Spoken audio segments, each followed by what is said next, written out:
Teaching many years ago.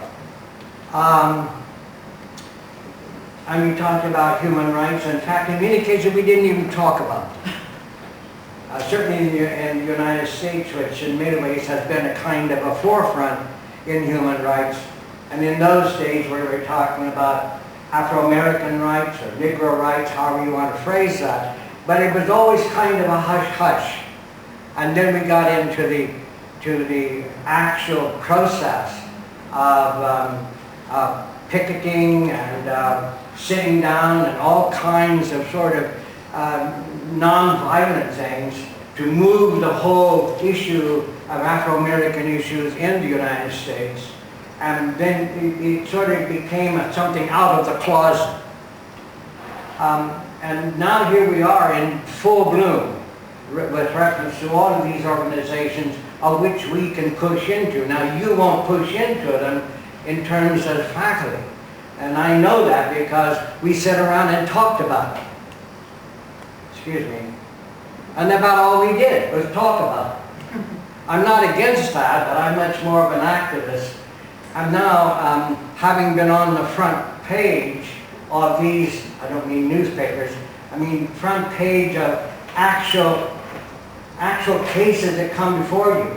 And I'd like for you to moment not think as a professor, not think of sort of the normative things that go into it, not think of all the things that Heidi's going to talk about this morning, but I'd like for you to think as a lawyer.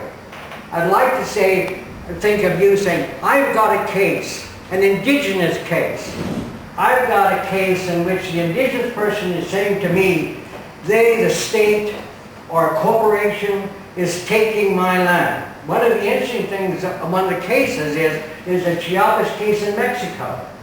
On the southern edge of Mexico, we were called in, I say we, and I'm going to say we a bit, not that I'm involved in everything, but we who as a group who are the advocates for indigenous rights, were asked to fly in to Chiapas, the southern edge, right over the border from Guatemala.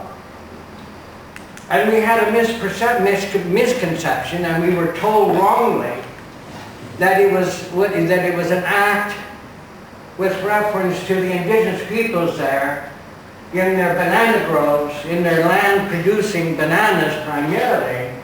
And we were informed by the International Office in Geneva that it was an act of the government of Mexico. So we were right after the Attorney General, or we were right after the Prime Minister, or we were right after the Committee on Indigenous Affairs of Mexico. It happened to turn out it was the United Fruit Company, which is an American corporation, who simply moved in on indigenous people's lands, shot many of them, and took over their banana plantations. Not a little. Hundreds of miles took over. Now the question is, where do I go as a lawyer on behalf of the Chiapas people? Where do I go for our remedy? Mexico? Where do I go? Local province? One of the great things that happened in the thing was a new priest entered the church there, became bishop of that area, and all of a sudden the politics changed and the corporation changed. And we lawyers trying to do something realized we better back off, because the process of remedy was in the parish church. What I'm saying is, it's not only the state that may move against its own indigenous people, be it the United States, be it Canada, be it Mexico, be it Bolivia, and maybe even here where you have, if not the technical identification of indigenous people, the persons or jurisdictions, i.e. rights of sovereignty of territory. And so I've pulled off the line the various places that one might proceed, because if it is a state, for example, or it's United Fruit, Do we take United Fruit to what? A Mexican court? It's an American corporation. Do we move against them in U.S. court, U.S. District Court of Dallas or Los Angeles, or where do we go? And these are real issues. I know you're interested in the substantive issues, and I am too. But when there are problems facing you, you don't move into high philosophical discussion. You move on the problem of which you're trying to solve. And I just put this out just to indicate to you the potential areas internationally which you can go. Now the problem is, in terms of looking at the jurisdiction of the state, Mexico, the nation state, or in Canada where I have to go a great deal because much of my work is in Canada, if I have a problem with a satellite Indian reservation in Alberta, do I go to the Queen's Bench in Edmonton? The Court of Queen's Bench? Or do I jump it clear to the Department of Indian Affairs in Ottawa? And Canada is unique in this sense because it has one statute called the Indian Act, and there are a lot of things impinge on that, but the jurisdiction, the parameters of Indian federal relations is the Indian Act of Canada. 1871, 1867 when it went in. It's still there. It's the most discriminatory act on this planet. And I fought it over and over again. I'll fight it when I get back. The problem is, if I take it into the Court of Queen's Bench, I take it into the court of the jurisdiction I'm fighting. And what do? I got judges in the Court of Queen's Bench in Edmonton sworn to uphold the law of the province of Alberta plus the Indian Act of Canada. And those are the things I'm fighting. So where do I go? I'm already prejudiced. And so we rise to the occasion, and this is why I'm saying over and over again, as lawyers and even as professors of law, you not only have criminal law as a substance, you have criminal procedure. Like all of us went through that. So where do you go in procedure? What is the process? And I just want to jump for a moment, because we're going to come back to some normative and substantive questions on the area I asked you to look at. But I've noticed here the Cobo report. The Economic and Social Council of the UN, I'm assuming none of you have been to New York, to the headquarters of the UN, or even to Geneva, which is a big administrative area of the United Nations, World Health Organization, World Food Organization, etc., are all located in Geneva in the old League of Nations building, the Palace of Nations. That's where I have to go and spend my time a lot if I'm fighting something that takes me in an international field. But it came up way back in the 1970s and 80s that the indigenous peoples of the world brought to the Economic and Social Council were in bad shape. Partly because of the state going after them, annihilating them, ignoring them, or because of large corporations moving into indigenous lands without permit, without certification, or whatever. And the Cobo report took about 7 years to write. It's about 24 volumes on the issue of indigenous peoples. And out of the Cobo report came the International Working Group. And the International Working Group is not a court, but it was a place where indigenous peoples could come to, shall I say, air their grievances. So if I went before the Cobo report in the old Palace of Nations, and I took the chiefs with me, be it what the indigenous chiefs or leaders with me,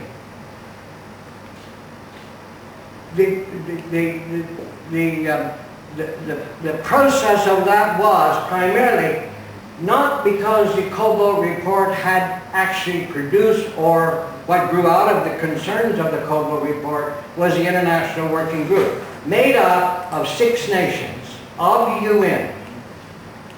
And that's a group we had to appear before. We had to appear before nations. supposedly, not always, sympathetic to the indigenous peoples. And for years we laid our problems before the International Working Group. When I first went there were 35 indigenous nations there who had grievances to put before them. You go to the you go to the successor of the International Court, and they run it in 2 big salons. 3,000 delegates are there now. And what is the process here? It's not, in a sense, a legal process. But what you're doing is laying your grievances before this international body, appointed by the United Nations, the Economic and Social Council. And sitting in the corner I want to attack is the Ambassador of Canada. Well, there he is. That worked. Well, I just got shot. Well, that made my point. Help me out, Louise. And the interesting thing was, while we may have fought Canada, the Minister of Indian Affairs in Ottawa, or his regional office in Edmonton, or Manitoba, or British Columbia, we couldn't get a hold of them. The minister wouldn't meet with us. He's always on go. They sent some administrative jerk out to talk to us, who didn't have any authority to do anything except trace back to the Minister of Indian Affairs and say, oh, goody, goody, we had a solution. We came to an agreement. The hell we did. He didn't even understand the problem. But when we went to the International Indigenous meeting, there was Canada's delegate sitting right there. And that's the only time we could hit Canada and hit him hard. And within the next morning, the Globe and Mail in Toronto, National Paper of Canada, had great news. Canada embarrassed. And that was our point. That was our political point. Not to seek a judicial decision, because they didn't have judicial powers.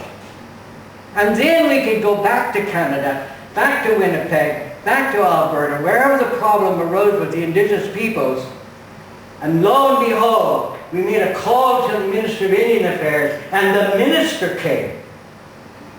The minister came all of a sudden, because all of a sudden the Prime Minister of Canada, the Parliament of Canada, were embarrassed worldwide. Times and a Herald caught that headlines. Canada embarrassed. United States taken to task. And these were very successful, but one because a nation's, what shall I say, the nation's problems hidden in the skirts of its authority, all of a sudden became world news. And we met in Ottawa, most of the time not, because that's not where I would let the Attorney General's office send the lawyers out from Ottawa, the capital of Canada.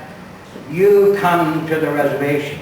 We will meet you on the reservation of Satellite Cree Nation. We will meet you on the reservation of the Ojibwe Nation, 100 miles north of Winnipeg. You have to drive 100 miles up north, on the far end of Lake Winnipeg. And there we had a discussion.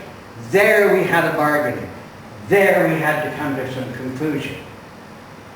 And most of our accomplishments, and we did a lot of them. We did land questions, we did child welfare questions, we did financial questions, we did sovereignty questions that had been invaded either by the corporation or the province, coming onto the reservation, taking timber, taking over the fishing rights of the lake, etc., etc. We had an answer on that problem, right in the field, or right in the tribal council office. This was the International Working Group. We did it with reference to the Chiapas situation, as I just told you about a corporation. Moved in automatically. Took all the banana plantations, shot the indigenous owners of the plantations. This was our land. And we did that. We took them to the United Nations Working Group. And when we got back, and we flew into Mexico City, drove clear to Chiapas, and who had appeared on the scene? A new bishop. And we met with the bishop. We met with the delegates of the indigenous peoples, the authorized delegates. And within 3 months, that sounds long too long, within 3 months, we had the United Fruit Company out of there. And we had a new corporation come in, which was a Mexican corporation, but under the jurisdiction not of Mexico, not under the jurisdiction of the province, but under the jurisdiction of the church, the local parish, the local bishop. And today, the indigenous peoples of Chiapas still own. And indeed what they even have done now, and we helped them, I helped them, is that they have their own corporation to do the banana type of thing. Quickly now, that the International Working Group, what I say, you can find 3,000 to 6,000 indigenous people there now. You can't even hold them in 2 great salons of the old Palace of Nations.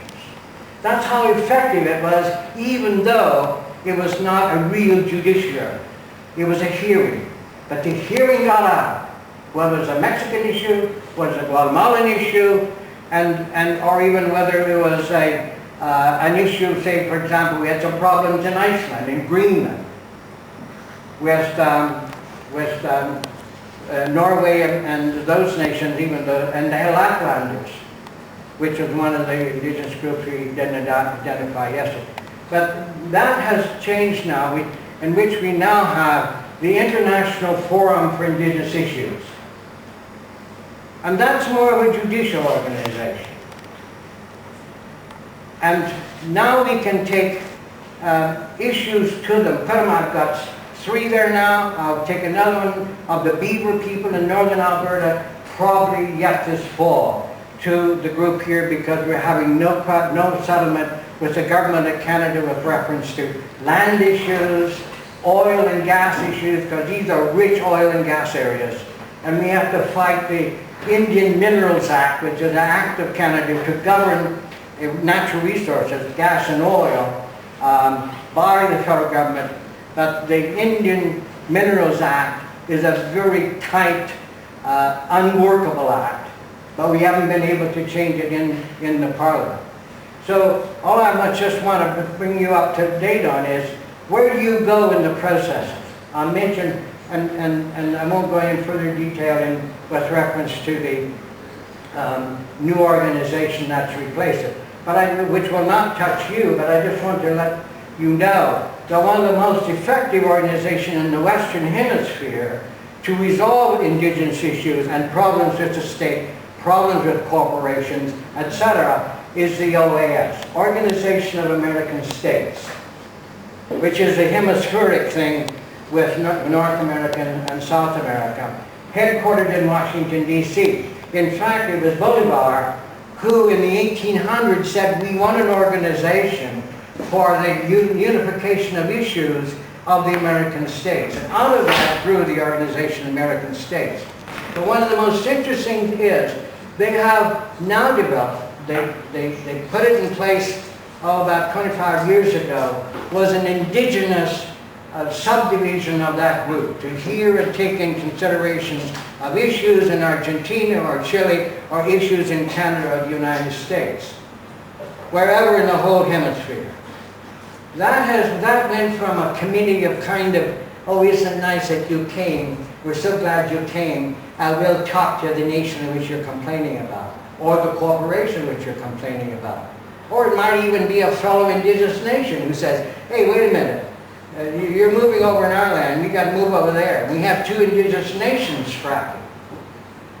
That has now grown into one of the most powerful indigenous organizations on the planet. I have 3 cases there now. I will hear them probably not this year, but probably early in January, February next year. And there we will go, and we will get a decision out of the Indigenous Committee area, the committee authorized to listen to Indigenous people's problems. And once we get that decision,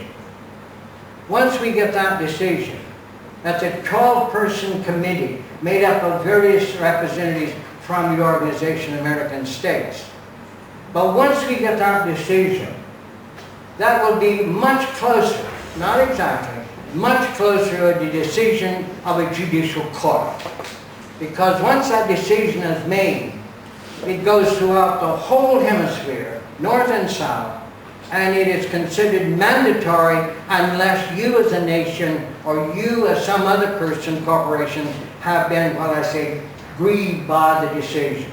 It's a quick decision, it's a fairly informal process, but it's a pretty mighty process for Indigenous peoples north and south. Now those are the processes and the procedures, and I'll stop right there because I want to spend a bit of time, and Hattie's going to wave her hand a few minutes before I have to finish, because both as professors, you know that, you've got to finish up after the bell rings. And we lawyers don't finish up until the judge finally hammers the door. And he essentially says nicely, I told you to shut up 5 minutes ago. He said that very much nicer than that, but you know that he meant what he said. Bang, shut up, your time is over. So if I were asking you, I'm an Indigenous person, I'm an Indigenous nation, I have certain sovereignty, I have territory, I have certain authorities over child welfare, I have certain authorities over economic development, I have a council that I have to work with, etc. I have labor departments, I have education departments, I have public works department, etc. Here I am as chief or head man of an Indigenous nation. Question. After you've gone through the UN Declaration, and you've looked at the rights, how would you bundle those, if I can put it that way?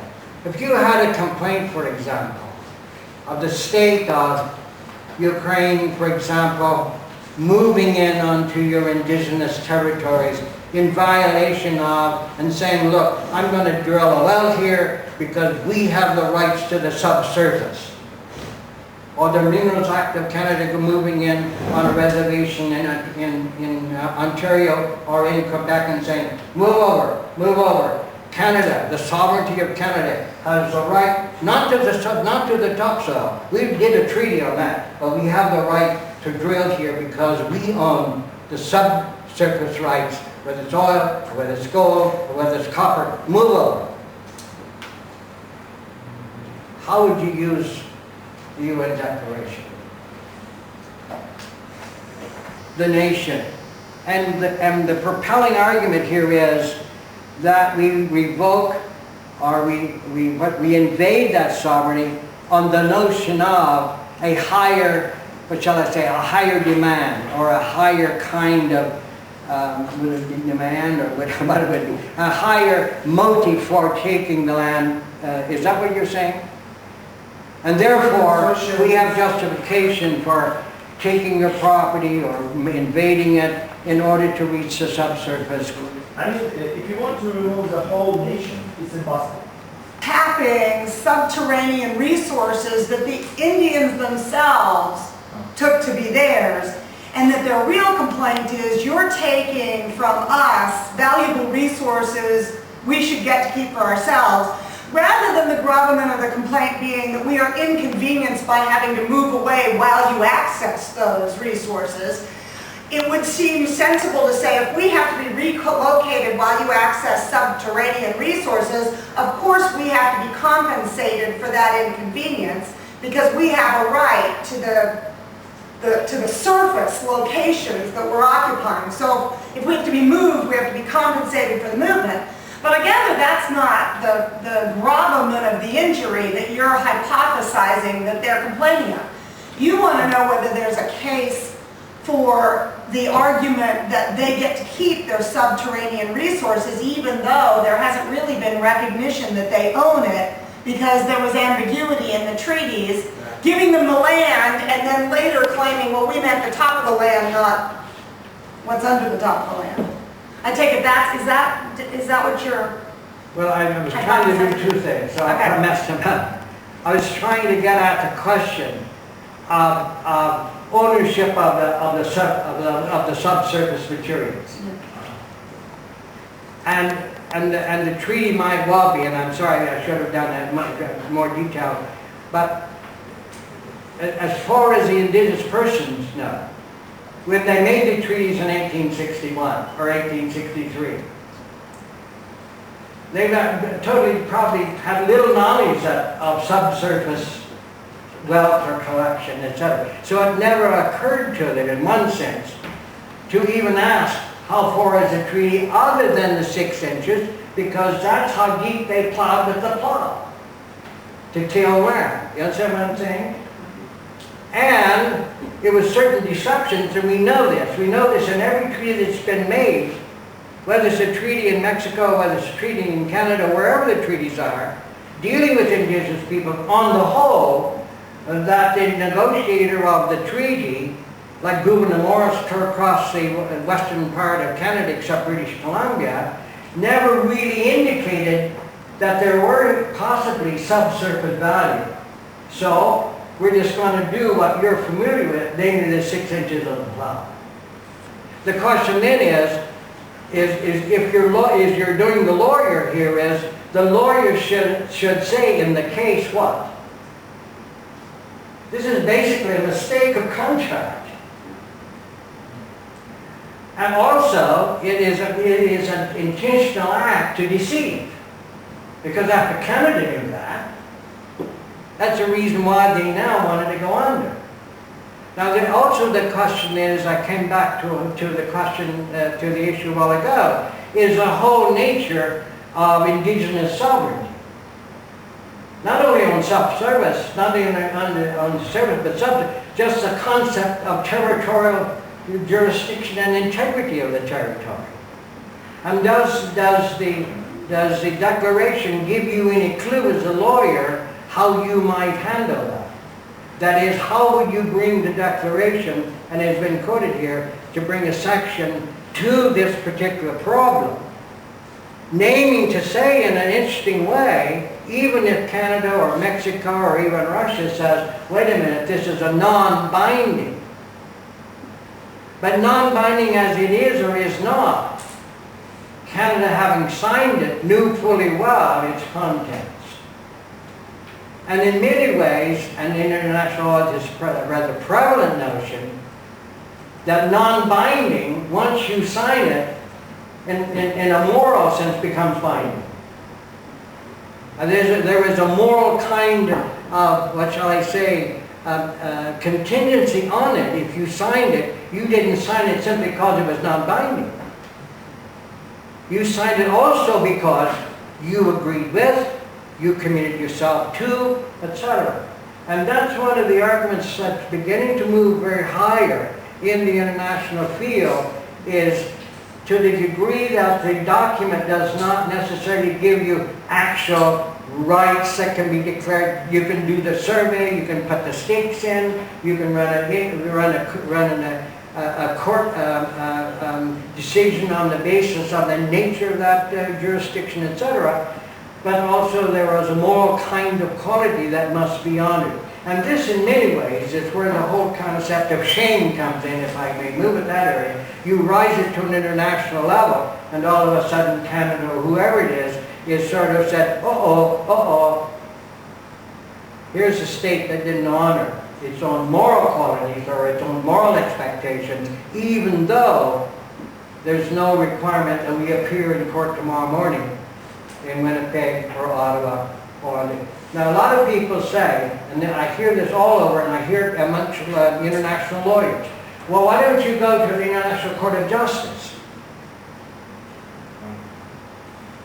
Well, the United Nations Charter does not allow nothing but recognized states to go to the International Court of Justice. And indigenous nations are not yet recognized to have the same sovereign equality as a nation state.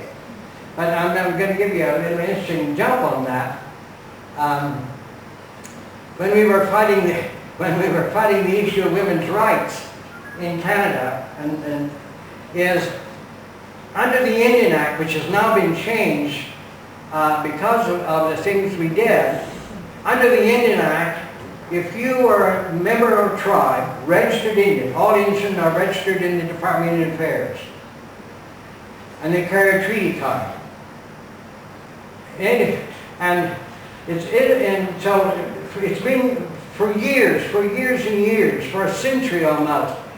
If you were an Indian person who married out, i.e. a non-Indian lady, you could bring that person into the tribe and she would be a member of the tribe. However, if a woman married out, then she had to go out. Do you follow me? In other words, she lost her membership and had to leave the reservation. Because when an Indian woman married out, she had to follow the man. This is the tradition of the rule of the man, not the law. Now we raised this question of one of the terrific legislative discriminations. And we took it to the Court of Queen's Bench, we took it to the Federal Court of Canada, which is basically an administrative court, and then we took it to the Supreme Court of Canada.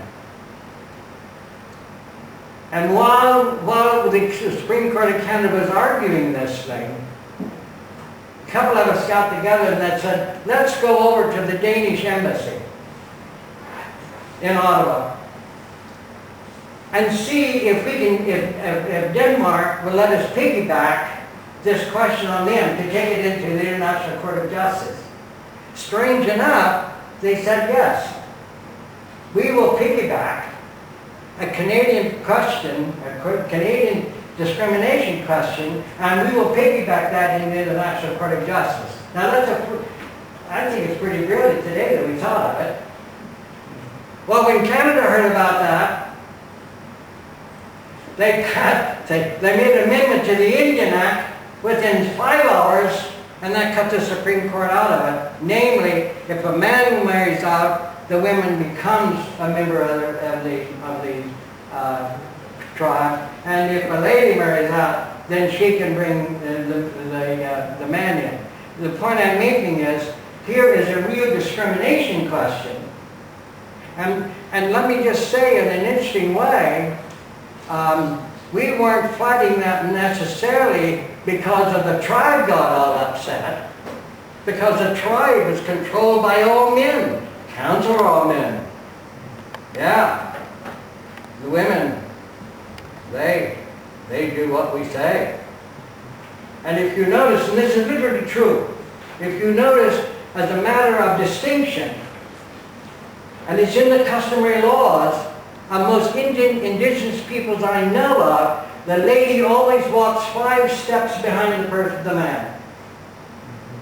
And if you see an Indian couple walking down the road, that's even true in non-treaty areas. In Mexico, go to Mexico City, which is, what shall I say, is a reservation in itself, because, and that's true of Ottawa, as I say, the movement of indigenous peoples in many ways is to the city. That's where they find work, etc., when they don't have it. And even today in Winnipeg, go down Portage Avenue, and you'll see Indian women, mama with her little headscarf on, walking 5 paces behind the man. And it hasn't changed much. That means to say, there's a headman. Now just let me back that off a little bit. On the coastal areas of the Pacific, Canada, Washington, Oregon, California, where you have reservations on water areas, in which they are never absent of food, namely fish, and this is historically true, man and wife will walk together, because most of those reservations, most of those indigenous people are maternal. The chief, quote, the head man will be a woman. And if you take the whole state of Washington, for example, and walk walk around in areas of Seattle, even today. And there are indigenous peoples from the interior visiting Seattle going to the World Needle. They'll be walking side by side. Now, this is a really interesting demonstration of the ethic, of the value, of the ethic of the community. So what I'm saying is, when we took this case to the legislature and then to the Supreme Court, and then we got the Danish government to say they piggybacked the thing, which we never did because government of Canada didn't want to be embarrassed by saying, hey, our indigenous peoples have to piggyback to go to the International Court of Justice. So all I'm just trying to say is that when you get into these kinds of questions, again, it's a kind of a sovereignty question, whether it's underground, subsurface rights, or whether it's conquering or challenging a tradition. You move out of in many ways because the Supreme Court of Canada wasn't about to touch that. I mean, it was just loaded. And basically, I think they would have recessed or whatever. But it was again the politics of the whole thing that moved. So you talked about the rights for subsurface resources. And I saw it in, I think in article, let me say, in article 8, it says that any action, what is prohibited, any action which has the aim or effect of dispossessing them of their land, territories, or resources. For instance, in my country, people don't have any right on natural resources. Even if I find a gold miner on my land, even if I'm owner of my land, probably my land will be expropriated by the state. I'm not sure about Russia, what is the situation in Russia. What that is, probably. Let me just say, in most cases, one who owns surface to land does not necessarily own the subsurface. One of the reasons for that is certainly in the Western development, lands were given to the railroad to go to expand, across country, and the railroad got land and also got rights to the subsurface. So if I own land outside of my community in Laramie, Wyoming, which is the main land of the Union Pacific from East Coast to West Coast, it's unlikely that I own the subsurface because the railroad has kept the subsurface rights while they sold the surface. Does that answer the question? But can you buy this right for subsurface resources? Can you buy it? Could you buy it? Can you buy it? Yes. If the owner of the surface will sell it, yes. You can buy it. Yes, you can buy it. And there is movement on. It comes and goes. Just on the question I raised is to have the federal government, when they gave these lands, because all lands in the West were federal lands owned by the federal government, at least the federal government claimed them. So the federal government has had some movement toward the railroad, particularly when they've given up the railroad, pulled up the tracks, is to put those subsurface rights up for sale, and the first right to that subsurface, or the first refusal to it, is the owner of the surface. Does that make sense? So there are ranches now who are buying, or did when that was going on, and I think it's stopped, or at least the government has. If you own a 10,000-acre ranch or hectare ranch, and those were railroad lands, they could have, and maybe still do, buy the subsurface rights. And that's really good. That's really neat in Wyoming, because outside of Alberta, Wyoming, the state of Wyoming, is the second largest producer of coal and gas. Not oil, but coal and gas. So it's important that if you have a ranch of 10,000 acres, and we have ranches in Wyoming, it takes all day to drive across. They're so big.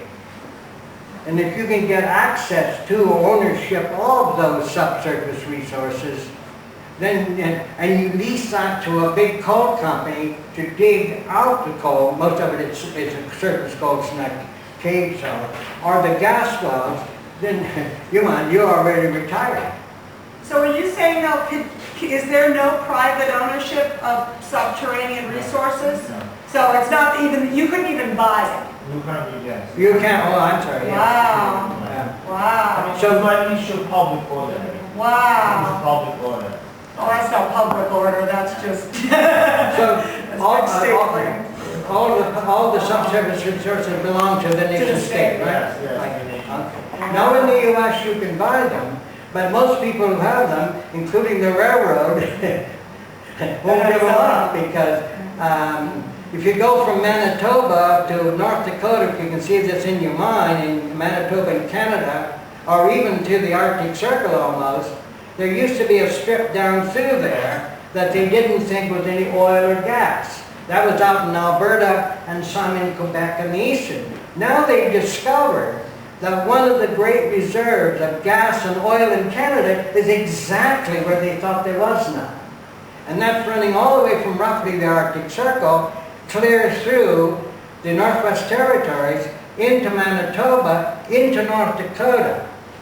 Now the question is the subsurface rights, as well as the exploitation of the surface rights. We got huge water problems, environmental water problems in those same areas because the effluent from the drilling, et cetera, et cetera. Now, I just want to, if you have a question, I'll just turn it around. I want to ask you this question now as a kind of, now you can return to philosophical and theoretical professors. What do you think about the notion? What do you think about the notion of having sovereignty in a sense divided up into sort of, whether it's indigenous peoples, or whether it's in corporations or what, having a part or a bit of the sovereignty within this nation state, of which the nation state in essentially cannot obliterate, enter, etc. In other words, when I'm asking you the question, the indigenous people, and this is one we've been arguing for years, are we really on the wrong track to defend or advocate for the defense of, whether it be indigenous peoples or might be United Fruit Company or what? But let's just use indigenous peoples. We've got islands. We've got 60 islands in Manitoba, 60 reservations. We got 44 in Alberta. Go clear to British Columbia on the Pacific, 153 islands. 153 self-determining. What is this a path you want to go? Is this a path we should go? Is it sort of parceling out sovereignty, making islands of jurisdiction? Or what is the nature of the nation state that may not be able or should they make more effectively move them within sort of the question of minorities? And I think I raised this in the outline. How come we don't look at the indigenous people, even though folks that were here before, they're the first people, or historicity says we've been here a hell of a long time, and you white people from England, don't step too heavily. I'm asking this question because we're now thinking global. We're not thinking, are these issues that bother you as philosophers of the law? I'm not really saying a value question on should they. I'm just asking a kind of a larger political kind of question relative to the nation state, of which we have granted for a long time as absolute sovereignty. And then on another hand, we're raising international law to the level to even defend these little islands of sovereignty. Do you understand what I'm saying? And indigenous nations are growing more and more toward the whole area of almost complete sovereignty. That is to say, they have total jurisdiction, they have institutions of government, they have their own justice system, they have their own police system, and they're saying to the RCMP of Canada, stay out! Out! In fact, I know a reservation in Canada which orders the RCMP off of their jurisdiction, the Royal Canadian Mounted Police, which is a national police force. I'm asking the question that really are much, I think, less of law, than I'm asking the question, what about the sort of the political configuration? What about the political kind of underpinnings of this? Is this even politically sound? In other words, what I'm really saying to you, why do we feel necessary to have an international declaration of indigenous rights? Why don't we just simply say minority rights? And if you look at these, there are all kinds of organizations dealing with women's rights, child care, a whole bunch of them. How then do we kind of transfer this thing and say, ooh, because you were here first, and there was no United States or no Canada or no Russia, but we're going to let you, because you say you were here first, we're going to let you now sort of determine the configuration of the nature of sovereignty, quote, of the nation state.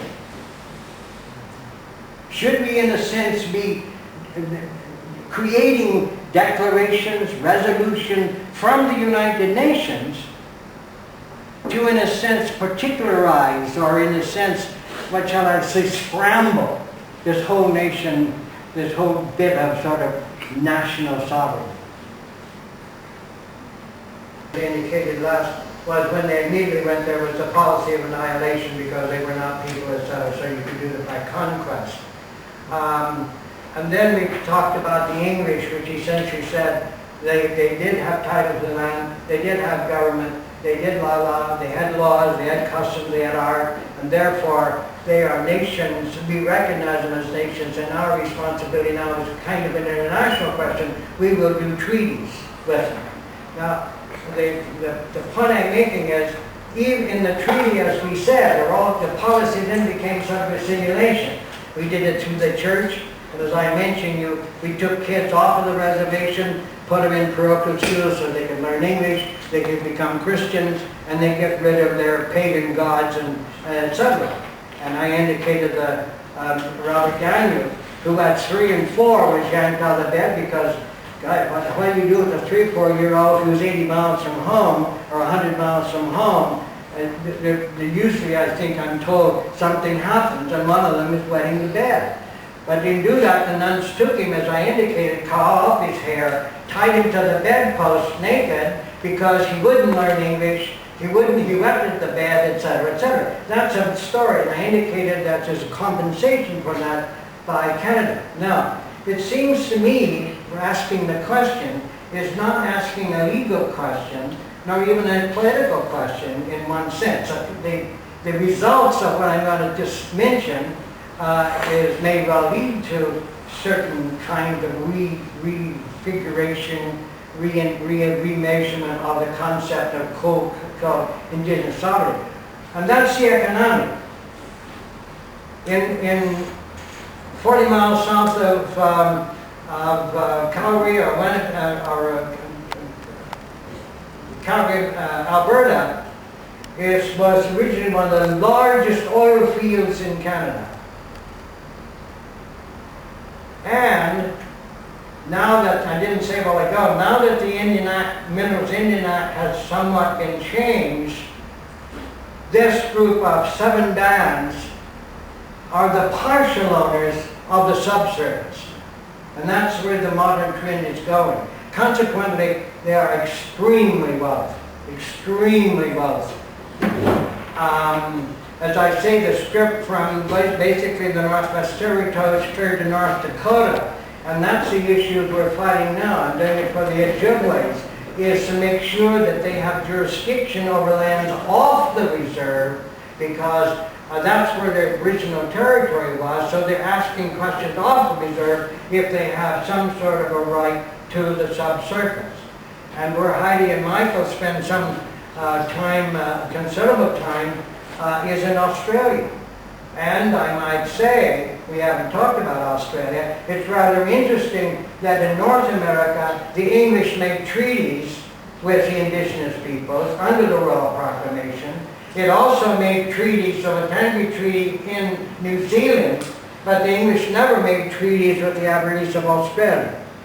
And I might say, over the history of time, the Australian situation has been one of the saddest ones on the planet.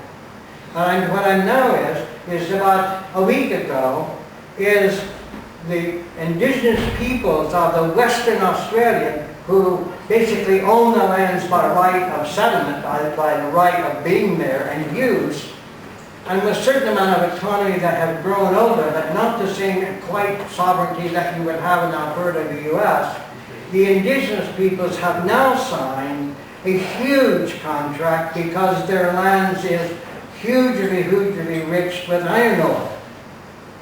And so they've just concluded with an iron ore company and with the indigenous peoples and with the government of Australia. It's a three-way agreement of which will produce 333,000 tons of iron ore in 2 years. And within that is the agreement with the indigenous peoples. The Aborigines will now have huge monies coming in for health and care and whatever it is. So I'm asking the question, will not economic activity close to or on indigenous land, which is now taking place, also in Chile, the huge copper mines in Chile, northern Chile, owned by Kennecott Copper, but huge agreements with indigenous peoples of North Chile. The whole questions now are being developed, as you know, and asked with reference to the Amazon people. And that's one of the peoples that may be a potential or considered of an upcoming kind of indigenous organization. And that's because of the big ranches that are moving and clearing the forest. Now, will that help the indigenous peoples to be, in other words, integrated? We try to integrate them by the parochial skills. You learn English, you learn religion, etc., etc. Now, can we do it by the economic development because they can buy great Fords and they can build great houses and I don't know what else. Is that now the movement? Not in a political manner which is delegated or elected by or set down by the Parliament or the Congress, but rather because of economic development.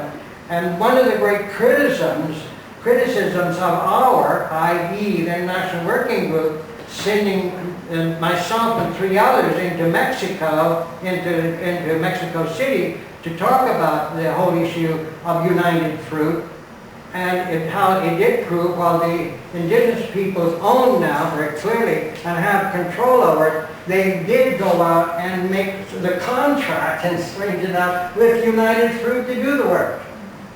In other words, they complained on the basis of United Fruit, which was true, they were just ignoring them.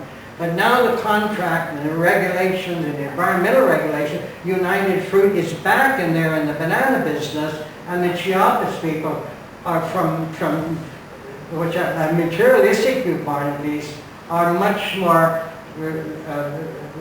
material. They have greater health care, they have greater social interrelationships, etc., etc.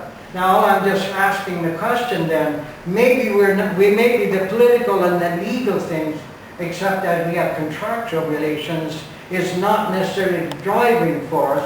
It is the economic development of lands rich in ore, which is needed by the rest of the world, and those will be integrated. Just one question back to that.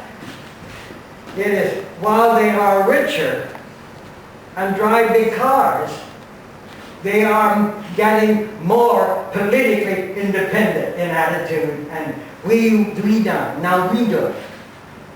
And so in a sense it has a double-edged sword. Now we have the resources to fight the government. Now we have the resources to fight United Fruit. Thank you very much.